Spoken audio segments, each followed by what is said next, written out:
নমস্কার। শুভ রামনবমীর অনেক অনেক শুভেচ্ছা, ভালোবাসা। শুভ দুপুরের অনেক শুভেচ্ছা। আজকে রামনবমীর কিছু কথা আপনাদের জানাবো। জানে সবাই, তবু একটু বিশ্লেষণ করি। রামচন্দ্র যখন বনবাস গেলেন তখন মা সীতা কিন্তু রামচন্দ্রের সঙ্গে গিয়েছেন, আমরা সবাই জানি। কিন্তু এটা কি কেউ ভেবেছেন রামচন্দ্রের সঙ্গে মা সীতা নাও যেতে পারত? বলতে পারতো যে তোমার বাবা দশরথ তোমাকে বলেছে বনবাস যেতে, আমাকে তো বলেনি, আমি কেন যাব?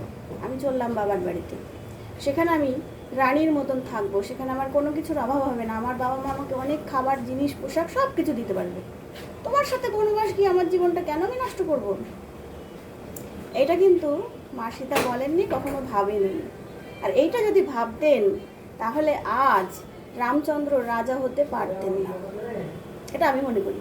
আপনারা কি মনে করেন অবশ্যই কমেন্ট করে জানাবেন। রামচন্দ্র যখন বনবাস যাবেন তখন মা সীতাকে বারণ করেছিলেন, না আমি একাই যাই, আমাকে বাবা বলেছে যেতে হবে, তোমাদের কাউকে যেতে হবে না। সঙ্গে ছোট ভাই লক্ষণ গিয়েছিলেন রামের সঙ্গে। মা সীতা কি বলেছিলেন? বলেছিলেন আমি তোমার সঙ্গেই যাব, তুমি যেখানে থাকবে আমি সেখানে থাকবো, তুমি যা খাবে আমি তাই খাবো, তুমি যেদিকে তাকাবে আমি সেদিকে তাকাবো, তুমি যা দেখবে আমি তাই দেখব। এখনকার মেয়েরা পারে? পারে না। যদি কোনো মেয়ে পারে, আর রামচন্দ্রের মতো যদি কোনো পুরুষ হয়, তাহলে সেই পুরুষ রাজা হবেই হবে। ভালো থাকবেন সবাই। এই প্রথম আমার একটা নিজের ভয়েসে একটু বড় ভিডিও আমি করে ফেললাম। আমাকে অনেকেই চেনেন, আমি দেবযানী সিংহ রায়। ও, যাওয়ার আগে আরেকটা কথা বলি।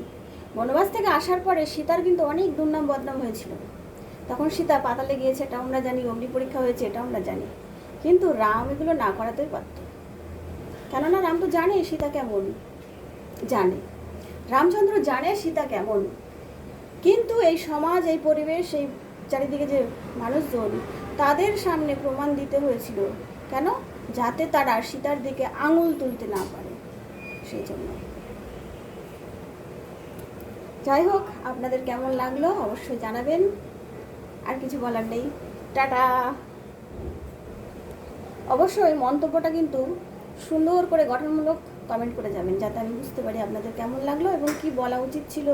আরও কিছু যদি মনে হয় সব লিখে কিন্তু জানাবেন আমাকে। মনে থাকবে।